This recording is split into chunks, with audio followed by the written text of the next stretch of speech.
नमस्कार श्रोते हो, दीपक रेगे कथाकथन चॅनलवर तुम्हा सगळ्यांचं मनापासून स्वागत. श्रोते हो, आज तुम्ही ऐकणार आहात नारायण शेळके यांची ऋणानुबंध ही कथा. मानवाच्या शरीरामध्ये मन नावाची अशी एक गोष्ट आहे की ती अदृश्य, अतर्क्य, अबोध आणि अनाकलनीय आहे. अर्थात तरीही ती प्रत्येकामध्ये असते. ज्याप्रमाणे मेंदू, हृदय, यकृत, स्नायू आणि रक्त यांचं विश्लेषण, आकार, कार्य हे निश्चित सिद्ध झालेलं आहे, पण मनाला या कुठल्या गोष्टी लागू होत नाहीत. मनाला कसलंही बंधन सुद्धा नाही. मनाचे मनोव्यापार आणि व्यवहार हे व्यावहारिक पातळीवर किंवा वास्तवावर अवलंबून नसतात, किंबहुना मनावर नियंत्रणच नसतं कोणाचं. व्यक्तीमधले संबंध हे नात्या गोत्यापेक्षा मनानं एकमेकांना स्वीकारण्यावर अवलंबून आहेत. एखादी व्यक्ती सज्जन आहे, सालस आहे, हेल्पिंग नेचरची आहे, पण त्या व्यक्तीचं हे रूप बाह्य आहे का आंतरिक आहे हे मनालाच समजू शकतं. एखाद्या व्यक्तीला आपण प्रथम बघतो, तिची आपली ओळख किंवा कसलाही संबंध असू शकतो, पण पहिल्या भेटीतच आपण त्या व्यक्तीकडे आकर्षित होतो. अर्थात त्या व्यक्तीच्या मनातही तीच भावना निर्माण झालेली असते म्हणा. आपले खूप जुने ऋणानुबंध आहेत असंही वाटायला लागतं. याला कारण मनांच्या तारा जुळणं हे असतं. आपल्याला त्या व्यक्तीशी गप्पा मारण्यात, त्या व्यक्तीकडून ऐकून घेण्यात आनंद वाटायला लागतो. गप्पा संपू नयेत किंवा बोलणं ऐकत राहावं असंही वाटायला लागतं. आपण जीवाभावाच्या माणसाप्रमाणे आपलं मन त्या व्यक्तीपुढे मोकळं करतो. त्या व्यक्तीचं बोलणं आपण मनोभावानं ऐकतो. मग त्या व्यक्तीसाठी आपण काहीतरी करावं असं वाटायला लागतं. त्या व्यक्तीचा सहवास आपल्याला हवासा वाटतो आणि मग यातनंच पुढे नवीन नाती जन्माला येतात. या उलट एखादी व्यक्ती पाहता क्षणी आपल्या कपाळावर आठी पडते. तिच्याशी बोलण्याची इच्छा होत नाही. तिचा सहवास आपल्याला नकोसा वाटतो. याचाच अर्थ मनानं त्या व्यक्तीला नाकारलेलं असलं. जरी त्या व्यक्तीचा आपल्याला काही अनुभव, सहवास नसला तरी सुद्धा हे घडतं. म्हणजेच याचा अर्थ मनांच्या तारा जुळत नाहीत असा होतो. आता हे सांगण्याचं कारण, असाच एकदा नगर पुणे गाडीनं प्रवास करत होतो. गाडीला गर्दी होती. मी बसमध्ये चढलो. 2 सीटच्या एका सीटवर बसलो आणि शेजारच्या सीटवर माझी ब्रीफकेस ठेवली. उद्देश हा की मनासारखा शेजारी मिळावा. कारण प्रवास हा काही तासांचा असो किंवा आयुष्याचा असो, तो जर सुखाचा व्हायचा असेल तर शेजारी चांगला असावा लागतो. त्यामुळे निदान बसमध्ये तरी काही अंशी शेजार निवडण्याचं स्वातंत्र्य आपल्याला असतं. अर्थात तिथेही नशीब बलवत्तर असावं लागतं, नाहीतर चांगला निवडून घेतला आणि तो थोड्याच वेळात उतरून गेला आणि तंबाखूचे बार भरणारा एखादा शेजारी नशिबी आला असंही घडू शकतं.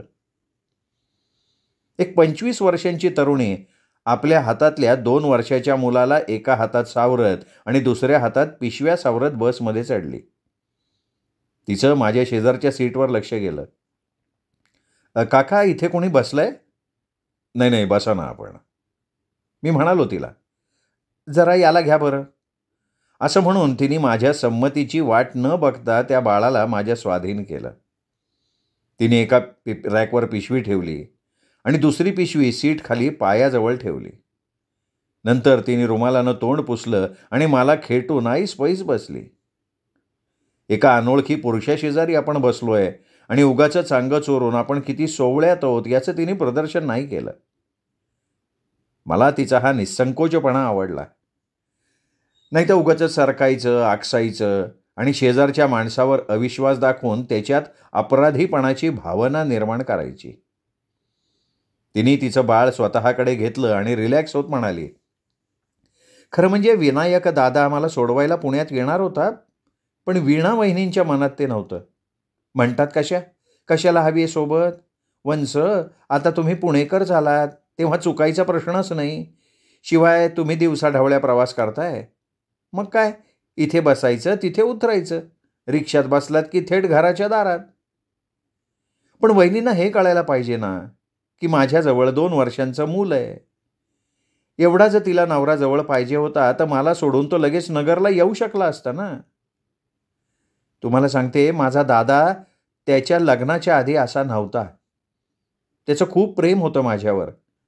पण लग्न झालं आणि त्याचं मांजर करून टाकलंय वहिनीने. ती बस म्हटली की बसायचं, उठ म्हटली की उठायचं. खरं सांगा काका, हे वहिनीला दादाला शोभलं का? नाही नाही, तुमची मुलगी असती तर तुम्ही असंच वागला असतात का? या अनपेक्षित प्रश्नानं मी गडबडून गेलो.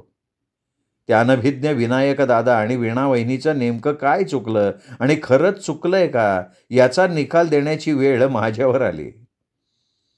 मी म्हणालो, खरं म्हणजे तुझ्या दृष्टीनं ते खरंच आहे. त्यांचं चुकलं असेल, पण तू काळजी करू नको. मी आहे ना आता पुण्यापर्यंत. मला सांगा, आज अण्णा जिवंत असते तर ते असं वागले असते का? ते स्वतः मला सोडवायला पुण्याला आले असते. त्यांना नसतं रावलं. काका तुम्हीच सांगा ना, त्यांनी मला असं एकटीला सोडलं असतं का हो? असं म्हणून ती मुसमुसून रडायलाच लागली. माझी पोझिशन ऑकवर्ड झाली ना. तिच्या पाठीवरनं हात फिरवावा, तिच्या डोक्यावर हात ठेवून तिला आधार द्यावा असं वाटलं, पण ह्यापैकी मी काहीही करू शकलो नाही. तिचा दुःखाचा कड संपल्यावरती सावरली. तिने रुमालाने डोळे पुसले, ती नॉर्मल झाली. तिच्या संभाषणावरनं एक गोष्ट माझ्या लक्षात आली की हिचं माहेर नगरला असून ही पुण्याला सासरी चाललेली आहे. वडील आता नाही आहेत आणि भाऊ सोडवायला आला नाही म्हणून ती वहिनीवर रागावलेली आहे. तिने बाळाचा ओला लंगोट काढला, त्याला पुन्हा माझ्या मांडीवर दिलं आणि पायाखालच्या पिशवीत लंगोट शोधायला लागली. शोधायला गेलो चांगला शेजार, नशिबी आला फुकटचा आजार, अशी माझी अवस्था झाली. मी तिच्या केअरटेकरच्या भूमिकेत केव्हा गेलो माझं मलाच कळलं नाही. बाळाला सांभाळणं हे आता माझं कर्तव्य झालेलं होतं. प्रश्न बाळाला सांभाळायचा नव्हता, तर सकाळी सकाळी कडक इस्त्रीचे कपडे घालून ऑफिसच्या कामासाठी मी पुण्याला निघालो होतो.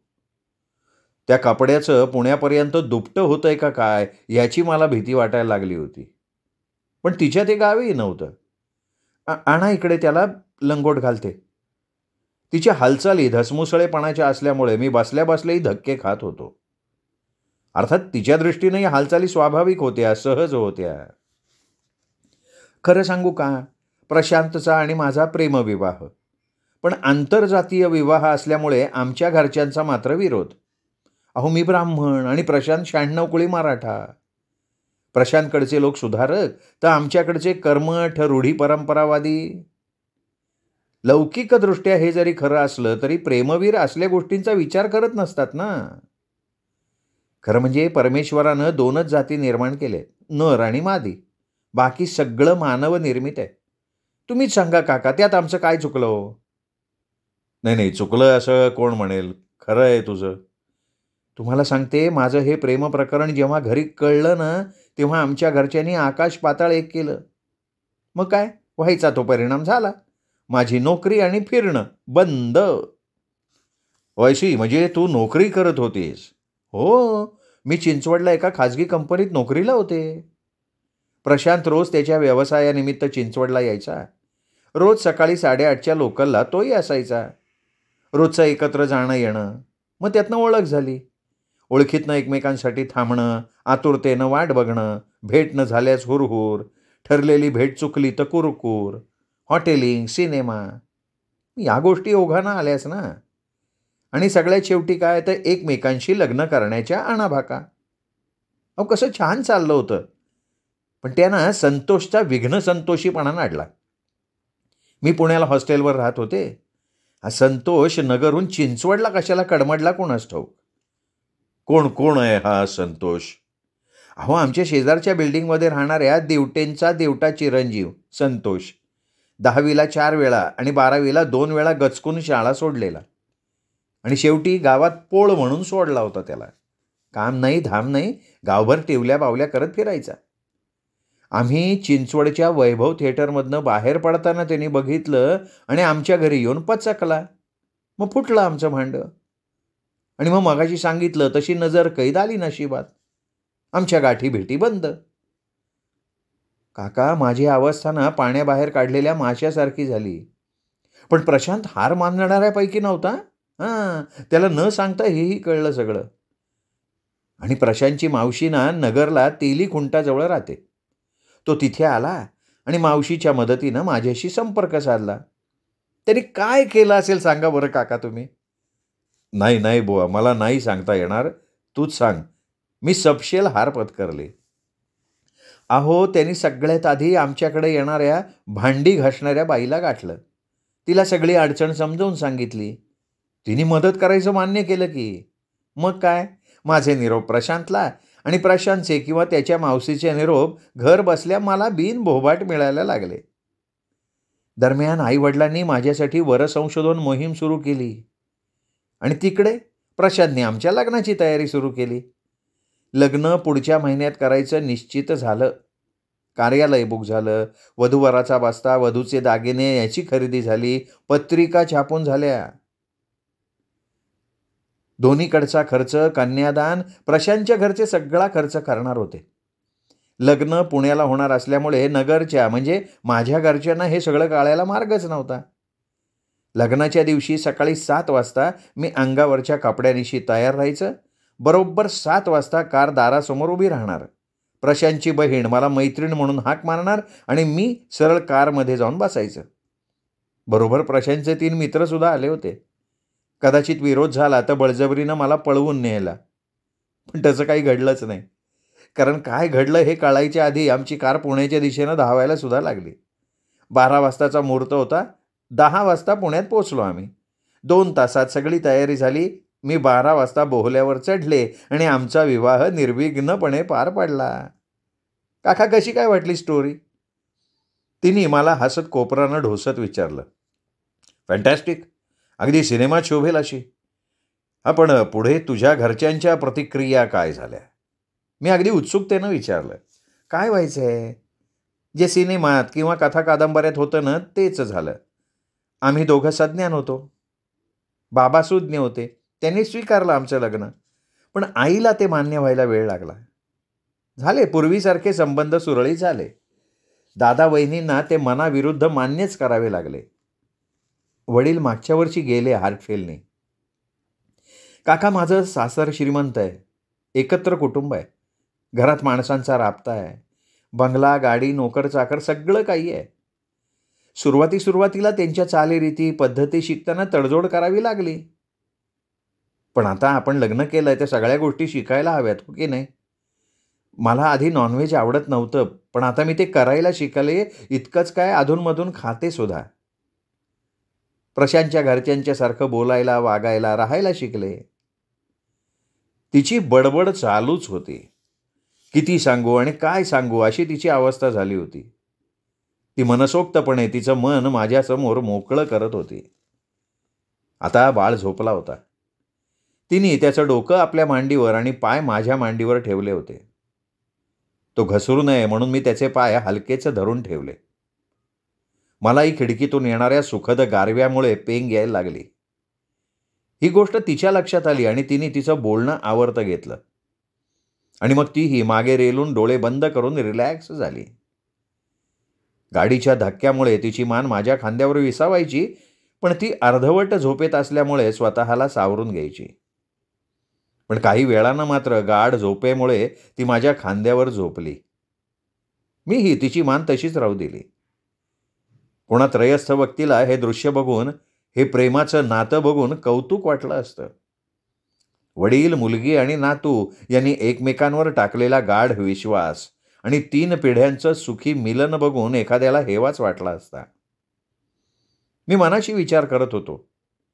काही तासांपूर्वी एकमेकांना अनभिज्ञ असलेले 3 जीव काही क्षणांच्या सहवासानं एकमेकात विलीन झाले. पूर्वजन्मीचे ऋणानुबंध म्हणतात ना, ते हेच असावेत असं मला वाटलं. मला स्वप्नात सुद्धा असं वाटलं नव्हतं की आपली मुलीची हौस अशा रीतीनं अचानक पूर्ण होईल. हिला आपल्या घरी बोलवावं, तिचं माहेरपण करावं, तिला साडी चोळी, जावयाला आणि नातवाला कपडे करावेत, आपणही तिच्याकडे जावं, तिचा सुखी संसार आपल्या डोळ्यानं बघावा, घरच्या लोकांच्या ओळखी करून घ्याव्यात, 2 घरांचं मिलन व्हावं. मी डोळे मिटल्या मिटल्या भविष्यातलं चित्र रंगवत होतो. पण अद्याप तिचं नाव काय हे सुद्धा आपल्याला माहिती नाही. आपण विचारलं नाही, तिने सांगितलं नाही. तिनेही आपल्याबद्दलची माहिती विचारली नाही. तिला त्याची आवश्यकताच भासलेली नसावी. आपल्याही मनात आपण आपल्याबद्दल तिला सांगावं, तिला तिच्याबद्दल विचारावं. पण ती बोलायला संधी कुठे देत होती? तिचं सांगणं संपत नव्हतं. तिच्या जीवनातले रोमांचकारी प्रसंग पदरामागून पदर उलगडावे तसे ती सांगत होती.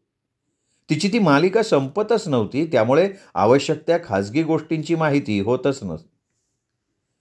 पुण्यात पोहोचल्यानंतर निरोप घेताना ती आपल्याला नाव, पत्ता सर्व सांगेल.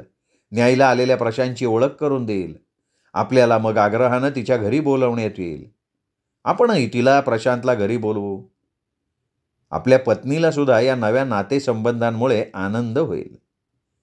मी माझ्या मनोरंजनात दंग होतो इतक्यात कंडक्टरनं येरवडा येरवडा अशी हाक दिली. त्यामुळे माझी तंद्री भंग पावली. तीही जागी झाली. अगं बाई, येरवडा आला वाटतं. मला मेलीला झोपच लागली. बाळाने त्रास नाही ना दिला?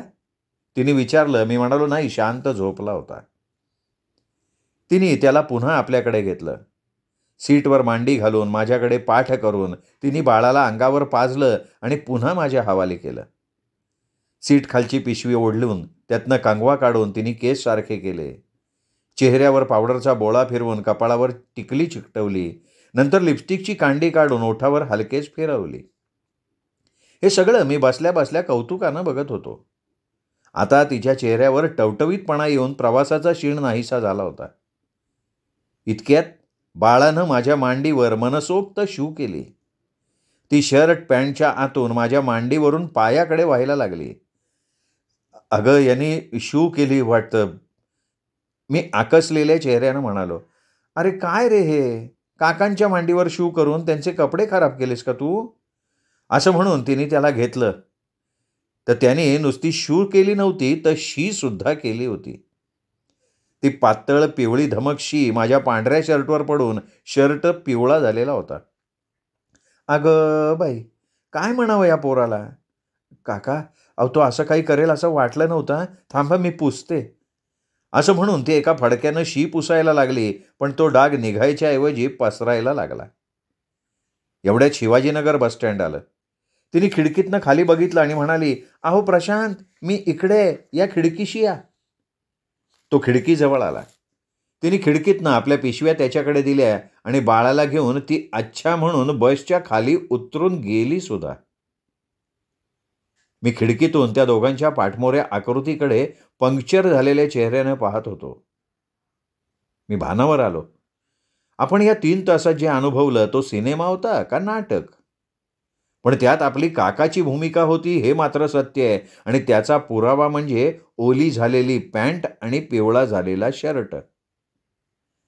मी पोटावर वर्तमानपत्र धरून सुलभ शौचालयाचा रस्ता धरला. कारण जे घडलं ते धुण्याचा तो एकमेव मार्ग होता. श्रोते हो, ही होती नारायण शेळके यांची कथा ऋणानुबंध. कथा आवडली असेल, व्हिडिओ लाईक करा, मित्रपरिवारात, नातेवाईकात शेअर करा. आणि हो श्रोते हो, चॅनल सबस्क्राईब करायचं राहून गेलं असेल तर प्लीज चॅनल तेवढं सबस्क्राईब करा. पुन्हा भेटूयात अशाच उत्तम कथेसह. तोपर्यंत नमस्कार मित्र हो.